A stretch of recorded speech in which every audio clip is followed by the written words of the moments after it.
they're out doing British Army war fighting and the like. And they will wait there patiently for the chief or his representative to come up with the keys. They will march up Water Lane. This is Water Lane here. It's called Water Lane because until 1275 the River Thames came up to here. 1275 it was pushed back and they built the rest of this walk. And we can tell because if you look there, there's a ring there. That ring is for tying up boats. That was there, that's pre-1275, that ring there. So you'd row up here, tie up and go inside the tower. He's going to walk up here, the chief.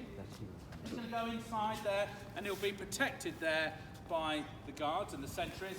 Then they're going to march him off there to the inner doors. When he gets to the inner doors, they're going to unlock them. But they can do something a bit strange, and you'll see a couple of times during the ceremony, people will be saluting the keys. He's holding the keys.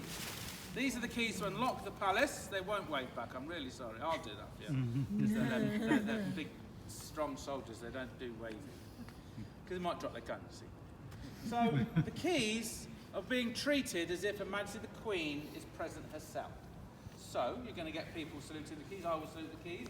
While the keys are being used, soldiers will turn inwards and they'll salute the keys with their weapons. When that inner gate is unlocked, they're going to then march to the outer gate. They're going to unlock those, exactly the same procedure. They're going to march back here, disappear that way.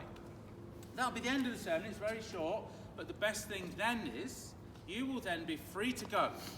And I know what you should do. In fact, I will take you up there. I'll take you straight up to the top of the stairs and I'll show you how to get into the crown jewels and the royal regalia. One of the largest collections of precious metal, precious stones in the world. The beauty of it is, seconds later, the gates will be open and a great horde of unwashed tourists will pour up here like the Walking Dead. Now, your good people are going to get into the jewels before they even arrive. It's almost like having a private little tour of the crown jewels. It's an amazing thing to do because the queue can get up to 2 hours to get into the crown jewels. You're going to be straight in, spend as much time there as you like. Just while we're filling in, I can talk about this amazing part of the